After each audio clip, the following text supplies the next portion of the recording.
जय हिंद दोस्तों। आज हम लोग स्टार्ट करने जा रहे हैं एक नया चैप्टर जो आपकी एनसीईआरटी में आई गेस 5th चैप्टर है, अर्थमेटिक प्रोग्रेशन। ठीक है जी। 10th क्लास में बहुत ज़्यादा इंपॉर्टेंट चैप्टर है और इस चैप्टर का उपयोग जो रहेगा वो आपके पास 11th के अंदर भी बहुत ज़्यादा आएगा। ठीक है जी। अर्थमेटिक प्रोग्रेशन का एक टाइप है जिसके बारे में अभी हम आगे बहुत डिटेलिंग में बात करेंगे। इसके अलावा और भी प्रोग्रेशंस के बारे में हम इस चैप्टर में बात करेंगे।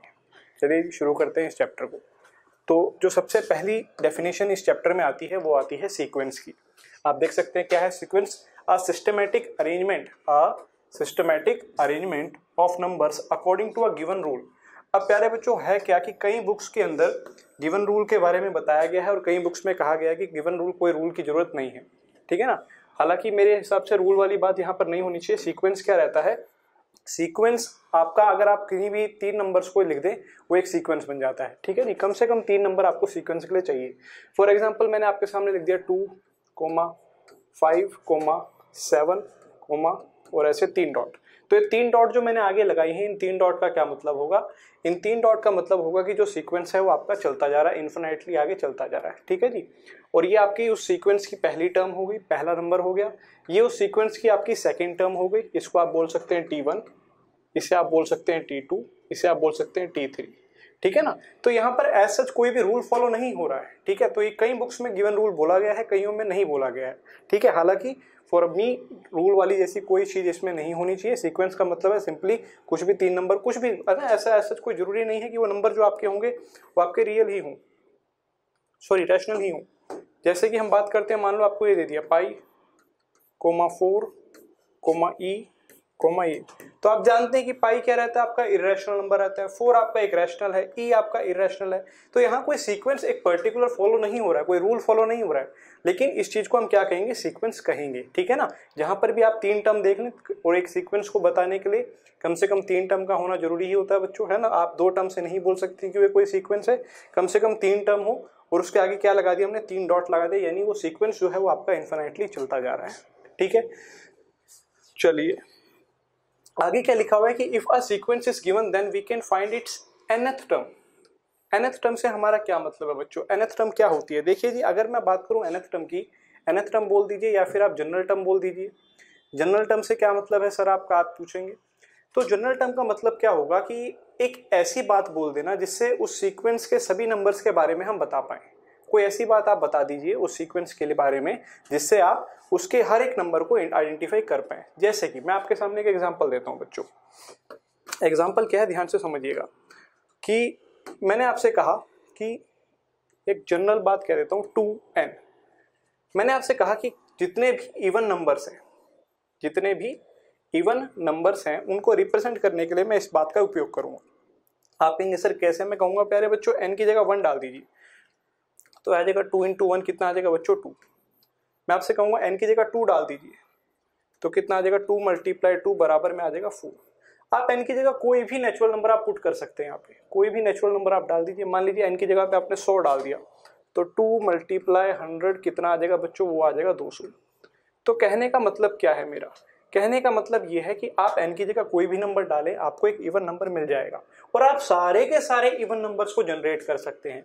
आप जो इवन नंबर, सपोज कीजिए सर आप कहेंगे सर मुझे तो इवन नंबर में चाहिए 50, आप कहेंगे सर 50 ला के दिखाओ, तो मैं आपसे क्या कहूंगा, आप n की जगह क्या डाल दो, यहाँ पे 25 डाल दो, क्योंकि 25 × 2 कितना हो जाएगा भाई, 25 × 2 50 हो जाएगा। तो आप जितने भी इवन नंबर्स हैं वो आप इस फॉर्म को लेके जनरेट कर सकते हैं। तो ये जो फॉर्म है इसको हम क्या कह सकते हैं कि एक जनरल फॉर्म लिखी गई है। यहाँ पे ये जनरल फॉर्म लिखी गई है। आप इसको उस पर्टिकुलर सीक्वेंस का, जो इवन नंबर का सीक्वेंस होगा उसकी क्या कह सकते हैं, उसकी आप इसको nth टर्म भी बोल सकते हैं। समझ रहे हैं आप बात को। तो ये चीज क्या होती है, जनरल फॉर्म दिखाती है। इस तरीके से आप जनरल फॉर्म के बारे में बात करते हैं।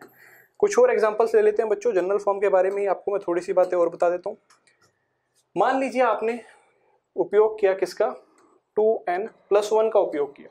अब ये 2n+1 किस चीज को रिप्रेजेंट करेगा बच्चों, 2n+1 किस चीज को रिप्रेजेंट करेगा। तो आप क्या करें, यहाँ पे आप यहाँ पे n की जगह 1 डाल के देखें बच्चों। तो जब आप n की जगह 1 डालेंगे, n की जगह 1 डालने पे कितना आ रहा है, जो आपका सीक्वेंस है 2 × 1 = 2 + 1 कितना आ गया, 3 आ गया। आप n की जगह पे 2 डाल के देखें, जब आप n की जगह पे 2 डाल के देखें 2 2 4 प्लस 1 कितना आ गया भाई 5 आ गया। इस तरीके से आप n की जगह पे और भी बहुत सारे, मान लीजिए आपने यहाँ 0 डाल दिया, n की जगह पे क्या डाल दिया भाई 0 डाल दिया, तो 0 डालने पे कितना आ गया आपके पास 1 आ गया। तो ये सीक्वेंस आप देख रहे हैं 0 डालने पे 1 फिर 3 फिर 5, ये सीक्वेंस किस चीज का है, ये ऑड नंबर्स का सीक्वेंस है। तो ये जो टर्म आप देख रहे हैं, ये जो टर्म आप देख रहे हैं, ये जो nth टर्म आप देख रहे हैं, जो जनरल टर्म आप देख रहे हैं, किस चीज को रिप्रेजेंट कर रही है, किस चीज की फॉर्म को रिप्रेजेंट कर रही है, ये ऑड नंबर्स की फॉर्म को ही रिप्रेजेंट कर रही है। तो इस तरीके की फॉर्म्स को हम क्या कहते हैं, जनरल फॉर्म कहते हैं। इसे ही आप nth टर्म भी बोल देते हैं, ठीक है, जिसको उपयोग करके आप उस सीक्वेंस के बाकी सभी नंबर्स को जनरेट कर पाए। ठीक है भाई, तो आप देख सकते हैं कि यही बात ऊपर लिखी भी गई है, मैं आपको दिखाता हूं, यही बात हमने यहाँ पर लिखी भी हुई है, देखेंगे ध्यान से। इस बात में क्या लिखा हुआ है भाई, इस बात में ये लिखा हुआ है कि अगर आपको किसी सीक्वेंस की nth टर्म के बारे में पता है, अगर आपको किसी सीक्वेंस की nth टर्म के बारे में पता है, तो आप उस सीक्वेंस की बाकी सभी टर्म्स को जनरेट कर सकते हैं। आपने देखा कैसे कर सकते हैं, आप n की जगह पे वहां पे 1 डालेंगे तो पहली टर्म आ जाएगी, n की जगह पे 2 डालेंगे तो दूसरी टर्म आ जाएगी। इसी तरीके से आप n की जगह पे अलग अलग टर्म्स डालते जाएं, टर्म्स आपके पास आती रहेंगी। चलिए आगे बात करते हैं प्यारे बच्चों। ये क्वेश्चन हम ले रहे हैं यहाँ पे, फाइंड द फर्स्ट 4 टर्म्स। क्या निकालना आपको, पहली 4 टर्म्स निकालनी है उस सीक्वेंस की जिसकी nth टर्म आपको गिवन है। ये nth टर्म आपको यहाँ पे गिवन है, मैं यहाँ लिख देता हूँ बच्चों। nth टर्म जो गिवन है वो हमें गिवन है 3n + 1। तो अब निकालने के लिए क्या करेंगे भाई, यहाँ पे n की जगह पे क्या डालेंगे, पहले 1 डाल दीजिए, पहली टर्म आ जाएगी। n की जगह पे 1 डाला तो कितना आ गया भाई, ये 3 × 1 + 1, रिजल्ट आ गया कितना भाई, रिजल्ट आ गया 4। सही है बात ये। आप n की जगह पे 2 डाल दीजिए, तो 2 डालने पे कितना आ गया भाई, 3 2 = 6, ठीक है ना। 3 × 2 + 3 2 = 6 + 1 कितना आ गया भाई, 7 आ गया। आप n की जगह पे 3 डाल दीजिए, कितना आ गया भैया, 3 × 3 दैट इज 9 + 1 कितना आ गया भाई, 10 आ गया। और इसी तरीके से आप n की जगह पे क्या डाल सकते हैं भाई, n की जगह पर आप 4 भी डाल सकते हैं, n की जगह पर आप 4 भी डाल सकते हैं, कितना आ जाएगा, 3 4 = 3 × 4 12 + 1 कितना आ जाएगा भाई, 13। तो आपके पास आपने देखा n, आपको जब nth टर्म गिवन थी यहाँ पे, उस nth टर्म के अंदर, ये जो nth टर्म आपको गिवन थी, इस nth टर्म के अंदर आप n की जगह पे क्या क्या पुट करेंगे, 1 2 3 और 4, और जैसे ही आप ये वैल्यूज पुट करेंगे आपको उस nth जो टर्म है उसकी, उससे आप सीक्वेंस का पता लगा लेंगे कि उस सीक्वेंस में जो पहली टर्म थी वो 4 थी, फिर 7 थी, फिर 10 थी और फिर 13 थी। ठीक है भाई, चलिए आगे देखते हैं एक और क्वेश्चन। यहाँ पर भी देखिए nth टर्म आपको दे रखी है किसी सीक्वेंस की, तो n की जगह पे आपने क्या पुट किया भाई, 1 पुट किया सबसे पहले, तो 2 × कितना आ जाएगा भाई, 2 × 1 का स्क्वायर -3 कितना आ गया भाई, ये आपके पास 2 × 2 -3 आ गया भाई -1।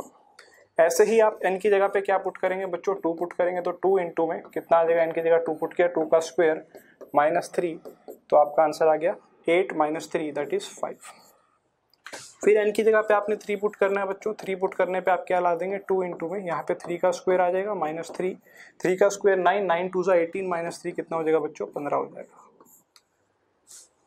ऐसे ही आप 4th टर्म भी निकाल सकते हैं, क्या करेंगे, यहाँ पे n की जगह पे 4 पुट करेंगे, 4 का स्क्वायर -3, ये हो जाएगा 16, 16 दूनी 32, 32 में से 3 जाएंगे बच्चों, कितना आ जाएगा यहाँ पे आपके पास 29, आपके पास आंसर आ जाएगा। तो हम कर क्या रहे हैं, आप देख रहे हैं एज सच कोई पर्टिकुलर पैटर्न फॉलो नहीं हो रहा है। अगर आप पिछले क्वेश्चन को ध्यान से देखें तो वहां पर एक पैटर्न आप देख रहे होंगे कि वहां पर सर आप कहेंगे कि हर एक टर्म में +3 हो रहा है, इसमें भी देखो +3 करेंगे तो ये आ गया, इसमें +3 करेंगे तो ये आ गया, इसमें +3 करेंगे तो ये आ गया। लेकिन यहाँ पर अगले क्वेश्चन में ऐसा कुछ नहीं हो रहा कि कुछ प्लस करने पे कोई क्वांटिटी आ रही है आपके पास, यहाँ जो डिफरेंस है वो अलग अलग आ रहा है। तो कहने का मतलब ये है कि जब हम एक सीक्वेंस की बात कर रहे हैं तो वहाँ पर हम किसी पर्टिकुलर रूल की बात नहीं कर रहे हैं, सीक्वेंस किसी भी तरीके से जनरेट किया जा सकता है। आपको उसकी nth टर्म गिवन है तो आप n की जगह पे 1 2 3 4 जितनी मर्जी टर्म आप चाहे निकाल सकते हैं। चलिए बच्चों आगे बढ़ते हैं। अगली जो डेफिनेशन है वो है सीरीज। दोस्तों आपने अभी सीक्वेंस के बारे में देखा कि सीक्वेंस किस तरीके से आपके पास आई है। जैसे मैं पिछले क्वेश्चन का जो सीक्वेंस है उसे दिखा देता हूँ। पिछले क्वेश्चन का सीक्वेंस था -1 5 15 और 29। लिख लेते हैं इस चीज को, यहाँ पे लिख लेता हूँ मैं। -1 आया था, 5 आया था, 15 आया था और 29 आया था। ठीक है जी, ये हमारे पास पिछले टर्म में जो पहली 4 टर्म हमने निकाली थी, उसके बाद और भी टर्म्स आ सकती हैं। ठीक है जी, इसलिए 3 डॉट लगा दिया हमने, लेकिन पहली 4 टर्म ये बता दी। तो ये चीज क्या है, ये एक सीक्वेंस आपके सामने लिखा हुआ है। लेकिन जब इसी सीक्वेंस को आप एज अ सम रिप्रेजेंट करें, इसी सीक्वेंस को आप कैसे रिप्रेजेंट करें, एज अ सम। सम से मेरा क्या मतलब है बच्चों, सम से मेरा मतलब है देखेंगे ध्यान से कि जब आप इस चीज को ऐसे लिखें -1 +5 +15 +29, ठीक है जी, प्लस और ये आगे डॉट डॉट डॉट। तो अब ये जो चीज है, ये जब आपने इस पूरी सीरीज में कोमा की जगह पे प्लस लगा दिया तो आपने उस सीक्वेंस को अब किस तरीके की फॉर्म में रिप्रेजेंट कर दिया, इसी चीज को कहा जाता है सीरीज। यानी कि जब आप किसी सीक्वेंस को सम की फॉर्म में रिप्रेजेंट करें, देखिए यहाँ लिखा हुआ है the sum of the terms of a sequence is called the series of the corresponding sequence. ठीक है जी, किसी भी सीक्वेंस के टर्म्स का सम क्या होगा, सीरीज कहलाया जाएगा। ठीक है दोस्त, चलिए अब यहाँ पर देखिए हमें एक सीक्वेंस के बारे में एक nth टर्म दे रखी है, हमें क्या निकालना है, S4 निकालना है। S4 से हमारा मतलब है पहली 4 टर्म का सम निकालना है, that is sum of first 4 terms. लिख देता हूं मैं, S4 का क्या मतलब है बच्चों, इसका मतलब है सम ऑफ फर्स्ट 4 टर्म्स। चलिए तो सम निकालने के लिए सबसे पहले फर्स्ट 4 टर्म्स हम निकाल लेते हैं, T1 निकाल लेते हैं बच्चों। तो n की जगह पे 1 पुट किया, +5 किया, तो आप देख रहे हैं कितना आ गया, ये चीज आपके पास 7 आ गई। T2 निकाल लेते हैं बच्चों, T2 कितना आ गया, 2 ऑफ n की जगह पे 2 पुट किया, +5 किया, कितना आ गया भाई, 9 आ गया। ऐसे ही आप n की जगह पे 3 पुट करें तो कितना आ गया बच्चों, 2 × 3 दैट इज 6 + 5 कितना आ गया बच्चों, 11 आ गया। ऐसे ही आप n की जगह पे 4 पुट करें बच्चों, कितना आ गया, 2, यहाँ पर आ गया 4 + 5, तो 2 4 = 8 + 5 कितना आ गया बच्चों, 13 आ गया। अब आपको करना क्या है, आपको इस सारे का सम निकालना है, आपको इस सारे का सम है ना, T1 + T2 + T3 + T4, ये आपका S4 के बराबर आ जाएगा, पहली 4 टर्म्स का सम। और यहाँ पर आपको इन चारों टर्म्स का सम करना है। ठीक है जी, तो कर देते हैं, 11 + 9 कितना आ जाएगा बच्चों, 20, 13 + 7 भी कितना आ गया, 20, 20 और 20 कितना हो गया, 40, तो आपका आंसर आ गया 40। इस तरीके से आपने इस पूरी जो आपको सीक्वेंस दे रखा था उसकी पहली 4 टर्म का सम निकाल दिया। चलिए आगे बात करते हैं, कह रहा है when the terms of a sequence और series are arranged under a definite rule. अब देखिए ये बात आ गई ना, पिछली बार भी जैसे मैंने आपको कहा था कि सीक्वेंस वाले में रूल कहना गलत होगा, पर कई बुक्स में दे रखा है, कईयों में नहीं है। ठीक है, लेकिन जैसा मैंने आपको कहा कि अब ये बात अगर हम ये कह दें कि कोई सीक्वेंस अगर एक डेफिनेट रूल फॉलो करता है, क्या करता है, कोई सीक्वेंस अगर एक डेफिनेट रूल फॉलो करता है तो उस केस में उस सीक्वेंस को क्या कहा जाता है बच्चों, प्रोग्रेशन कहा जाता है।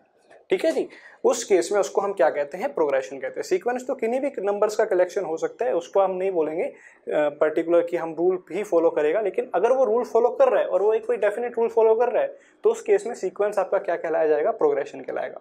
अब जो मेन कुछ डेफिनेट, हम डेफिनेट पे यहाँ पे मतलब क्या कह रहे हैं कि कुछ इंपॉर्टेंट जो हमारे रूल्स हैं उनके ऊपर हम बात करने वाले हैं। ठीक है, तो देखिए किन किन हमारे पास ये प्रोग्रेशंस अवेलेबल रहती हैं।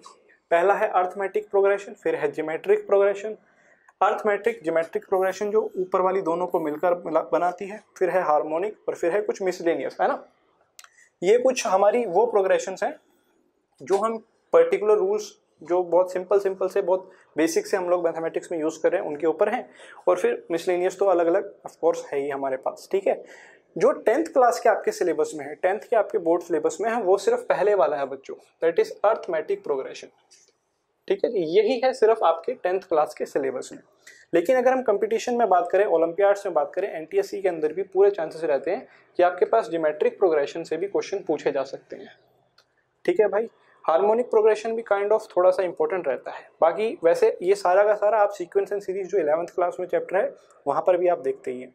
लेकिन इसी सीरीज में अब जो हम लोग कर रहे हैं, जो आप वीडियोस लेक्चर इसके बाद भी आप देखेंगे, हम लोग ये सब कुछ इसमें कवर अप करने वाले हैं। ठीक है भाइयों, सिर्फ अर्थमेटिक ज्योमेट्रिक प्रोग्रेशन इसमें कवर अप नहीं होगी क्योंकि वो 11th के सिलेबस में है प्रॉपरली। बाकी सारा अर्थमेटिक ज्योमेट्रिक हार्मोनिक ये सब कुछ हम लोग कवर अप करेंगे इस वीडियो में। चलिए बच्चों आगे बढ़ते हैं। तो सबसे पहला सबसे इंपॉर्टेंट जो आप लोगों के लिए है, अगर आप 10th क्लास में जो बच्चे देख रहे हैं उनके लिए बहुत ज्यादा इंपॉर्टेंट है, क्या है प्यारे बच्चों, वो है अर्थमेटिक प्रोग्रेशन। अर्थमेटिक प्रोग्रेशन क्या होता है, इसकी डेफिनेशन को थोड़ा सा ध्यान से देखेंगे, काफी इंपॉर्टेंट बात है। हालांकि देखिए डेफिनेशन कहीं नहीं पूछी जाएंगी, सीक्वेंस की डेफिनेशन, सीरीज की डेफिनेशन, आप ऐसा मत समझिएगा कि आपके पास ऐसा क्वेश्चन आ जाएगा कि डिफाइन सीक्वेंस है, डिफाइन सीरीज है ना। मैथमेटिक्स में ऐसा कोई क्वेश्चन नहीं आएगा। वो जितनी भी डेफिनेशन थी वो सिर्फ आपका कंसेप्ट क्लियर करने के लिए वहां पे लिखी गई थी। चलिए बात करते हैं अर्थमेटिक की।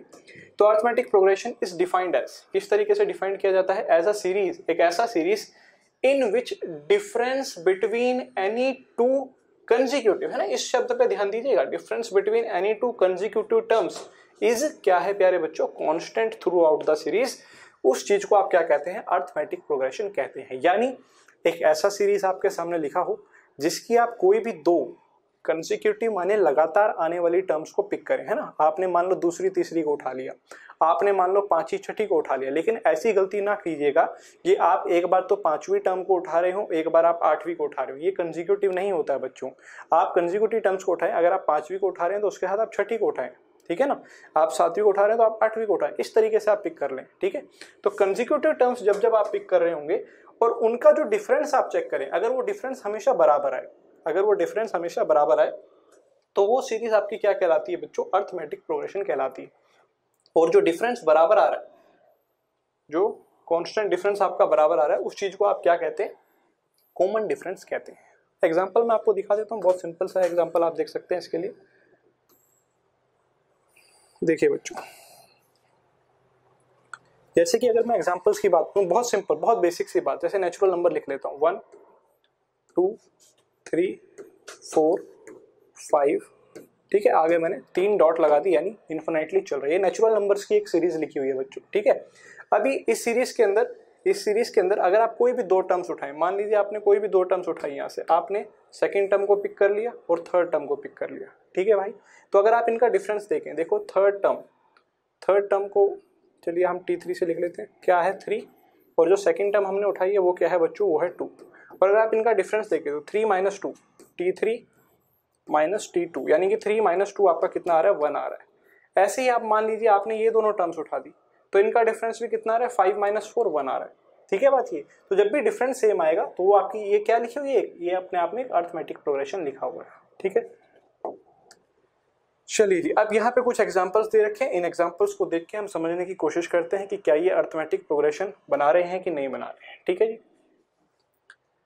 चलिए जी, बात करते हैं जैसे पहले वाले के अंदर। पहले वाले को अगर आप ध्यान से देखें बच्चों, देखिए अर्थमेटिक प्रोग्रेशन की जो पहली सीरीज है, इस बात को आप समझने की कोशिश कीजिए कि अर्थमेटिक प्रोग्रेशन की जो पहली टर्म है उसको मैं किससे रिप्रेजेंट करूंगा बच्चों, उसको मैं रिप्रेजेंट कर रहा हूं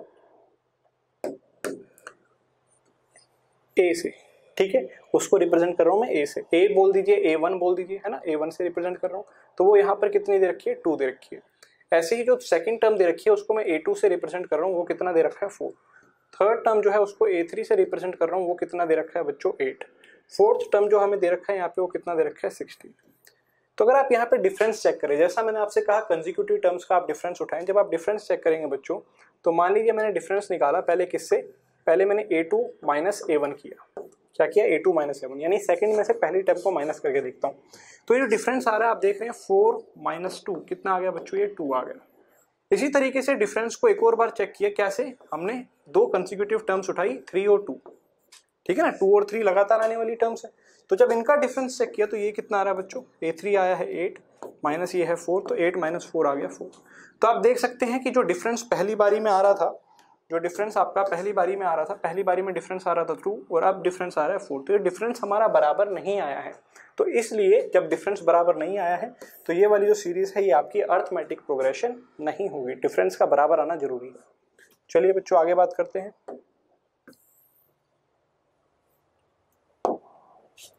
नेक्स्ट के ऊपर बात करते हैं। नेक्स्ट वाली जो सीरीज है बच्चों, उसके अंदर अगर आप फर्स्ट टर्म को देखें, फर्स्ट टर्म कितना दे रखा है बच्चों, √2, ठीक है। अगर आप सेकंड टर्म की ओर ध्यान से देखें, वो दे रखा है √8, और आप में से काफी बच्चे ये बात जानते होंगे कि इस √8 को सिंप्लीफाई करके लिखा जा सकता है, अंदर मैं लिख रहा हूँ 4 × 2, और 4 का स्क्वायर रूट आप जानते हैं बच्चों वो होता है 2, और अंदर वाले 2 को हमने एज इट इज लिख दिया, तो ये आ गया 2√2, ठीक है। बाद √8 को ही सिंप्लीफाई करके क्या लिख लिया बच्चों, 2√2 लिख लिया। इसी तरीके से जब थर्ड टर्म की बात करते हैं तो थर्ड टर्म कितनी दे रखी है आपको, √18। √18 को प्यारे बच्चों मैं कैसे सिंप्लीफाई कर सकता हूँ कि इसको मैं 9 × 2 लिख लेता हूँ। अब 9 का स्क्वायर रूट आप जानते हैं 3 होता है, तो आपका आंसर यहाँ से आ जाएगा 3√2। 3 ही टर्म्स दे रखी थी, चलिए 3 टर्म से चेक करते हैं कि क्या ये AP है कि नहीं। तो आप करेंगे क्या, लगातार 2 आने वाली टर्म्स को आप पिक करें, जैसे हमने 1 और 2 को पिक किया, इनका डिफरेंस चेक करते हैं। तो जब मैं डिफरेंस को चेक करूंगा, अगेन यहाँ पे मैं लिख देता हूँ, जब मैं डिफरेंस को चेक करूंगा तो कैसे चेक करूंगा कि A2 में से A1 को, लगातार 2 आने वाली, ठीक है बात ये। तो A2 में से A1 यानी 2√2 में से मैंने किसे माइनस किया, √2 को माइनस किया। तो जब मैंने इसको माइनस किया तो बच्चों कितना आ गया, ये √2 आ गया। ऐसी डिफरेंस को मैंने चेक किया, अब की बार मैंने a3 माइनस a2 किया। ठीक है बच्चों, तो यहां से देखिए कितना है, a3 कितना था 3√2, और इसको थोड़ा सा हम ऊपर कर लेते हैं। a3 कितना है बच्चों यहाँ पे 3√2 माइनस ये कितना है 2√2। तो यहाँ से भी डिफरेंस कितना आ गया बच्चों, आप देख सकते हैं यहाँ से भी डिफरेंस आ गया √2। तो अगर आप ध्यान से देखें इस बात को, क्या कि डिफरेंस जो पहली बारी में आया था वो √2 आया था, डिफरेंस जो अगली बारी में आया वो भी √2 है, यानी अब की बार जो डिफरेंस है वो बराबर आ रहा है। और अगर डिफरेंस बराबर आ रहा है तो जो सीक्वेंस हमारे सामने लिखा गया है वो क्या होगा, एक अर्थमेटिक प्रोग्रेशन होगा। ठीक है दोस्तों, तो ये जो सेकंड वाला सीक्वेंस आपके पास था, जो सेकंड वाला सीक्वेंस आपके पास था यहाँ पे, ये आपका एक अर्थमेटिक प्रोग्रेशन होगा। ठीक है जी, ये आपका एक अर्थमेटिक प्रोग्रेशन होगा, इसमें कोई शक की बात नहीं है। ठीक है, ऐसे ही अब अगले सीक्वेंस को चेक करते हैं। √3 √6 √9 ऐसा दे रखा है। ठीक है भाई, √3 √6 √9 ऐसा दे रखा है। चलिए फिर करते हैं इसको। अगर पहली टर्म को लिखें थर्ड वाले पार्ट के लिए, अगर हम पहली टर्म को लिखें a1 को, तो वो दे रखा है √3। अगर a2 को लिखें तो वो दे रखा है √6। a3 को देखें तो वो दे रखा है बच्चों √9। ठीक है भाई, ये चीजें हमें गिवन है। अब आप जानते हैं इस बात को कैसे लिखा जा सकता है। √3 को तो हम √3 रखेंगे, कोई ऐसी दिक्कत वाली चीज नहीं है ना, इन्हीं को सिंप्लीफाई करके देखते हैं। ये आपका 3 होता है, बस इस बात को आप ध्यान में रखें। डिफरेंस निकालने के लिए सबसे पहले अगेन वही चीज करेंगे बच्चों, सबसे पहले सेकंड में से फर्स्ट टर्म को माइनस कर देते हैं। तो जब सेकंड में से फर्स्ट को माइनस करते हैं, √6 में से √3 को माइनस करेंगे तो आ जाएगा √6 माइनस √3, है ना। इसको आप और सिंप्लीफाई करना चाह रहे हैं तो यहाँ से आप √3 को कॉमन ले लीजिए, तो आप जानते हैं आंसर आ जाएगा √2 माइनस 1। ठीक है, आ गया ना √2 माइनस 1। इसी तरीके से जब डिफरेंस के लिए हम क्या करते हैं, a3 माइनस a2, है ना, अगली दो टर्म्स को माइनस करते हैं। तो a3 आप देख सकते हैं कितना है 3, और वो है √6, तो 3 माइनस √6। तो प्यारे बच्चों आप देख सकते हैं डिफरेंस बराबर नहीं आ रहा है। जो पिछली बारी में डिफरेंस आ रहा था वो आ रहा था ये, और अब जो डिफरेंस आ रहा है वो आ रहा है ये। दोनों डिफरेंस जो है आपके वो बराबर नहीं है, और अगर डिफरेंस हमारे बराबर नहीं है तो ये जो सीक्वेंस आपको दे रखा था ये भी आपका अर्थमेटिक प्रोग्रेशन नहीं होगा। बार बार एक ही बात को हम समझने की कोशिश कर रहे हैं, बहुत आराम से हम चीज़ों को देख रहे हैं कि अर्थमेटिक प्रोग्रेशन क्या होता है, जहाँ पर लगातार आने वाली टर्म्स का जो डिफरेंस होगा वो हमेशा बराबर आएगा। ठीक है दोस्तों, तो ये वाली टर्म भी आपकी अर्थमेटिक प्रोग्रेशन नहीं है। इसी तरीके से आप फोर्थ पार्ट को भी चेक कर सकते हैं। ठीक है जी, फोर्थ पार्ट ये आपके पास है, आप इसको चेक करके बता सकते हैं अपना आंसर। ठीक है ना, कोई उसमें दिक्कत वाली चीज नहीं है। अब मुझे लगता है ये बातें आप समझ गए होंगे। चलिए बच्चों, अब यहाँ से आप पहले मैं आपको कुछ बातों पे आपका ध्यान लेके जाना चाहता हूँ। ठीक है, कुछ जनरल सी बातों पे आपका ध्यान में लेके जाता हूँ। देखिए बच्चों, अगर मैं किसी एपी को लिखना चाहूँ, अगर मैं किसी एपी को लिखना चाहूँ तो उसको जनरल फॉर्म, है ना, जो जनरल फॉर्म होगी कैसे लिखा जाएगा, जनरल फॉर्म। जनरल फॉर्म से मेरा मतलब है कि किसी पूरे सीक्वेंस को मैं कैसे दिखा सकता हूँ। देखो बच्चों, एपी में होता क्या है, एक पहली टर्म होती है, उस पहली टर्म को तो मैंने क्या लिख लिया ए, पहली टर्म को मैंने लिख लिया ए। सेकंड टर्म को मैं क्या लिख रहा हूँ बच्चों, सेकंड टर्म को मैं यहाँ पे लिख रहा हूँ a plus D. Third term को मैं क्या लिख रहा हूँ a प्लस 2d, उसके बाद a प्लस 3d, और इसी तरीके से ये जो सीक्वेंस है आपका चलता जा रहा है।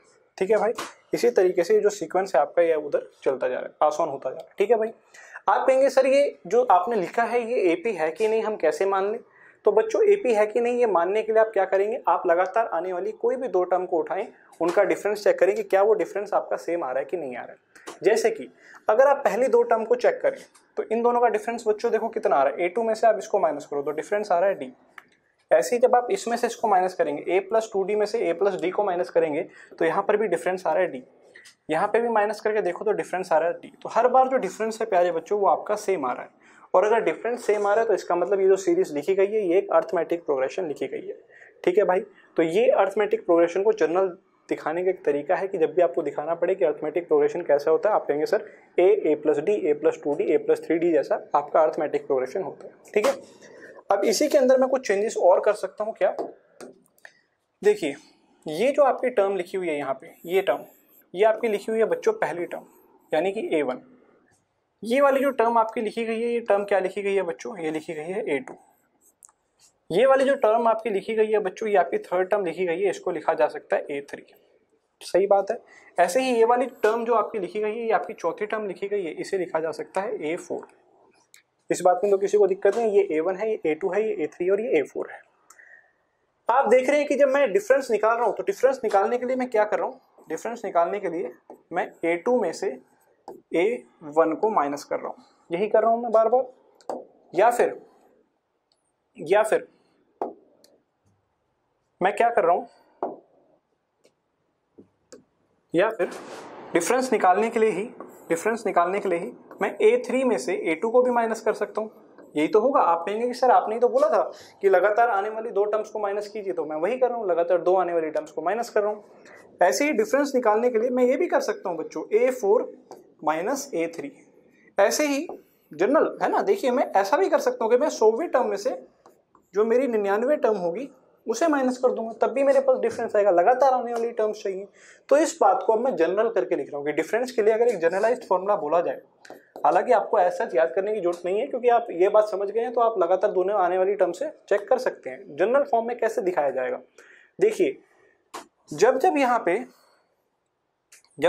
पे n+1 हो रहा है तो यहाँ पर n हो रहा है। इस चीज को आप चेक कीजिए कि जब जब इस एक्सप्रेशन में n की जगह पे आप कोई भी नेचुरल नंबर पुट करेंगे, n की जगह पे कोई भी आप नेचुरल नंबर पुट करेंगे, इसका मतलब क्या होता है, n belongs to natural number. n क्या है, नेचुरल नंबर। तब आपके पास ये चीज जनरेट हो जाएगी। सपोज कीजिए मैंने n की जगह पे 1 डाला, तो ये 1 हो जाएगा A1 और ये हो जाएगा 1+1 2, तो हो जाएगा A2 - A1। हाँ होता है डिफरेंस A2 - A1। आप कहेंगे सर चलिए मजा लेते हैं, n की जगह पे 5 डालते हैं, तो आपने कहा n की जगह पे 5 डालो, तो ये चीज क्या दिखेगी आपको, A6 - A5 दिखेगी n की जगह पे 5 डालने पे। सही है बात। A6 माइनस क्या दिख गया आपको, A5 दिख गया। अब ये भी तो लगातार आने वाली दो टर्म है, तो बिल्कुल ये भी किसको रिप्रेजेंट करेंगे, डिफरेंस को रिप्रेजेंट करेंगे। तो डिफरेंस के लिए जो एक जनरल फॉर्मूला की आप बात कह सकते हैं वो क्या है कि an+1 - an, जहां पे n जो होगा वो आपका एक नेचुरल नंबर होगा। ठीक है दोस्तों, चलिए आगे समझते हैं बात को कुछ और।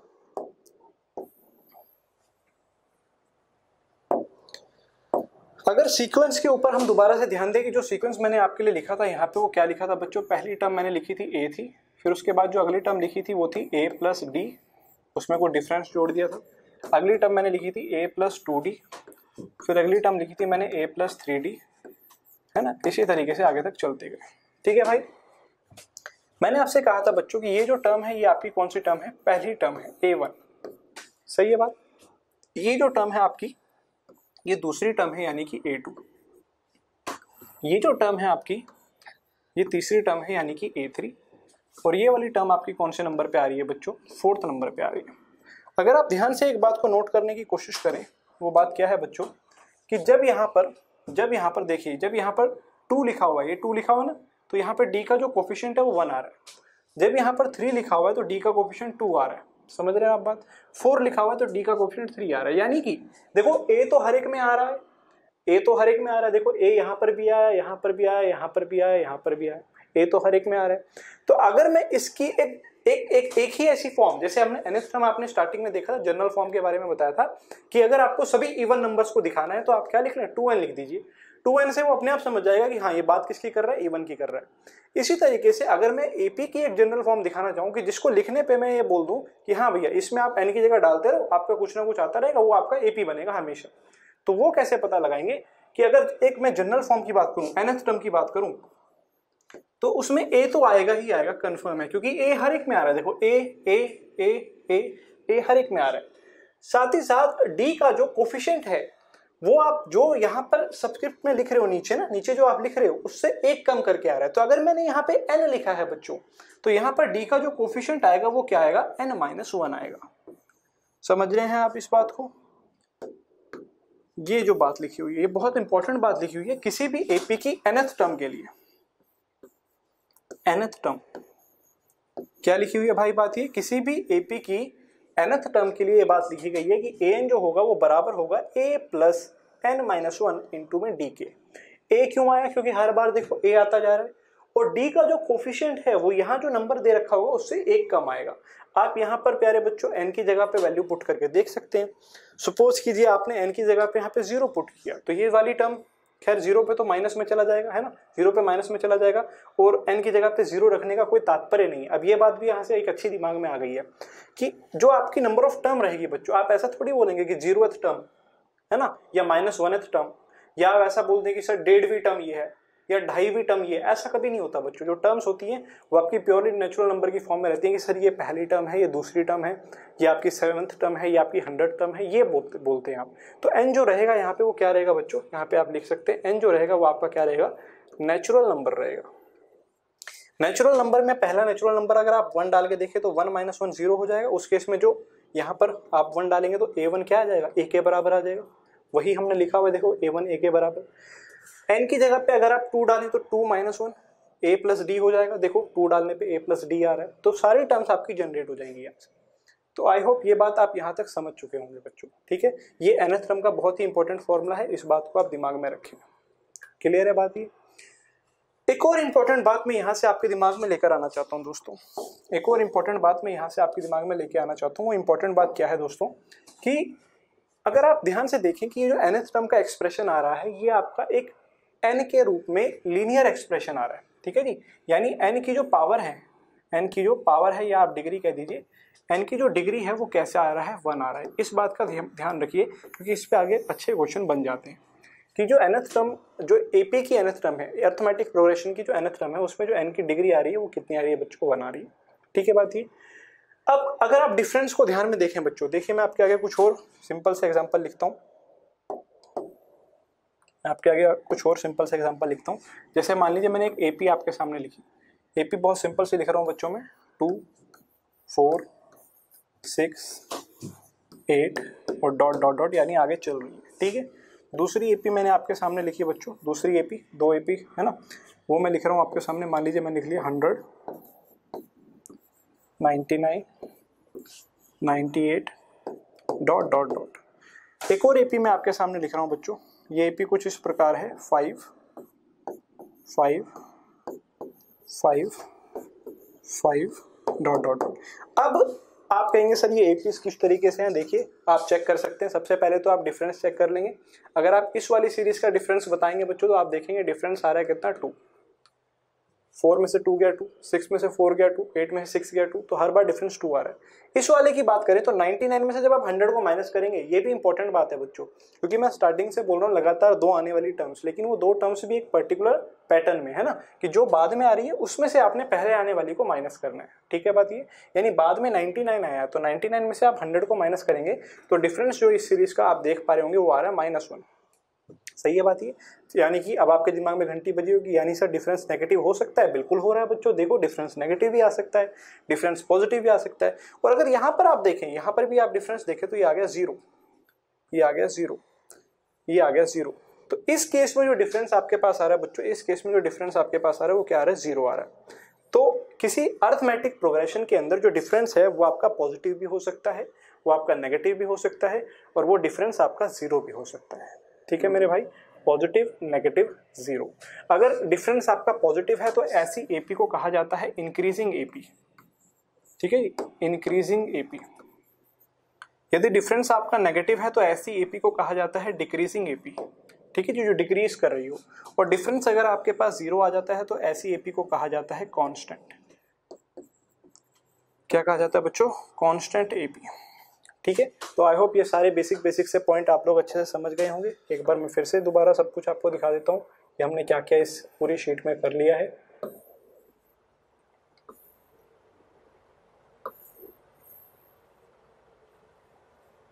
देखिए सबसे पहले हमने देखा था इसके अंदर जनरल फॉर्म के बारे में।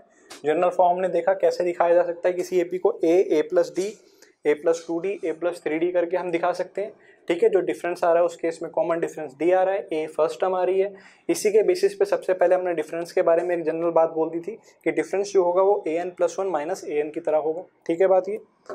इसके बाद आगे हमने देखा था क्या कि AP की अगर nth टर्म के बारे में हमें बात करनी हो तो nth टर्म कैसी आएगी, हर बार a तो आ रहा है तो AP में nth टर्म में a तो आएगा ही आएगा, प्लस में n-1 इंटू क्या आ जाएगा, d आ जाएगा। क्योंकि n-1 क्यों आया, क्योंकि जो भी नंबर यहाँ पर आ रहा है d का कोफिशिएंट उससे एक कम आ रहा है। आप देख सकते हैं d का कोफिशिएंट क्या, यहाँ पे 2 आया तो d का कोफिशिएंट 1 आ गया, यहाँ पर 3 आया तो d का कोफिशिएंट 2 आ गया।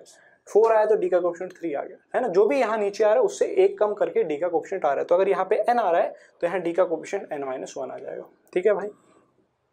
और उसके बाद फिर बहुत बेसिक सी, बहुत सिंपल सी बात हमने देखी यहाँ पे कि अगर डिफरेंस है पॉजिटिव आ रहा है तो उस केस में वो आपका इंक्रीजिंग एपी बनेगी, अगर डिफरेंस आपका नेगेटिव आ रहा है तो वो आपके डिक्रीजिंग एपी बनेगी, और डिफरेंस अगर आपका 0 आ रहा है तो उस केस में वो एक कांस्टेंट एपी आपके पास बनेगी। तो दोस्तों ये अभी हमारा लेक्चर 1 है, इसके बाद आपसे मिलते हैं लेक्चर 2 में, ठीक है जी, गुड बाय।